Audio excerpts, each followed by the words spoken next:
You know, there are a few things I'll never forget from my classes. History was written by the victors. Never forget the minority. Always identify bias. But my personal favorite, nations act just like people. And when you realize this, you start to see the silent underdog, the overeager hero, the damsel in distress, and the classic bully disguised as countries we know today as Switzerland, Ecuador, Ghana, Vietnam, Haiti, New Zealand. When it comes to ethics and the decisions we make, be that person, large or small, as Paul Harris said, we're all generally the same, all moved by hopes, ambitions, likes and dislikes. In short, we're all human. And one of humanity's greatest achievements is its ability to unite to solve a problem. And throughout history, we've grabbed firmly a hold of this. The Concert of Europe in 1815, the League of Nations after World War I, well, those are gone. And some even question how long the UN will last. But it's not necessarily the organization as a whole. Now that is important, it sets foundation.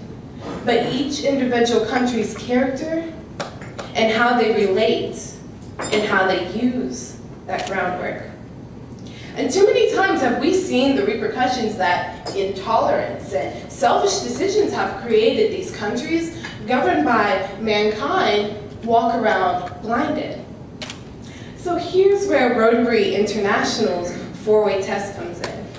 It provides a step-by-step, straightforward path to keeping our unity. And so the first, is it the truth? We have such a diverse world full of so many cultures and religions and peoples and ideologies, it seems that Haiti's truth is far different from Switzerland's truth. And so when we employ the Constitution of the UN, which Rotarians help compose, it's very important that we see past the barriers that divide us and look towards the inalienable truths that unite us. That way, if we are once again confronted with ethnic tensions in Southeast Europe, the damsel and the underdog won't be following their own strategies, but they will be using a united plan that promotes understanding. The second, is it fair to all concerned? Now, fairness itself can be quite tricky. Imagine this. If Ghana all of a sudden decides to invade New Zealand, now just bear with me. Then New Zealand tried to take over parts of Ghana first. What's fair? Then steps in the UN to act as that unbiased character to consider Ghana's persistent mood swings and New Zealand's domestic turmoil to set everything back in order. And there often occurs a struggle. Often there's a people group that feel they're not being treated fairly. The French Revolution, even the American Revolution are examples of this. So it's very important that each individual character, each personality applies this.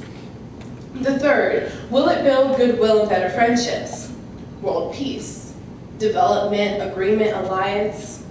Everybody wants friends, even Ecuador. But Ecuador can't run around creating terror and havoc.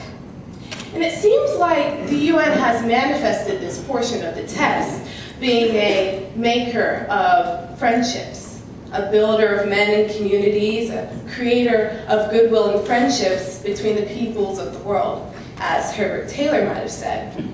And so again, this is another aspect that each country must apply individually to themselves so they can relate to each other. And then the last, will it be beneficial to all concerned? Once upon a time, that hero and that bully and that damsel and that underdog all came together with all their friends and started to see the strength in agreement. As a result, they saw that the load of the future became so much lighter if everyone could benefit from it. In decision-making for a nation, the best method to achieving universal benefit is not to entirely throw out self-interest, but to broaden the point of view and consider everybody else. And so now, as a person believing that nations are merely giant-sized versions of you and me, if we apply Rotary International's four-way test to our lives, Surely the outcome of these larger characters will reflect those of the average being. And surely they would use these strategies in order to aid one another, as we do. And surely we may never know if there's a happily ever after. We're not perfect. But surely we will move toward it, one person at a time. Thank you.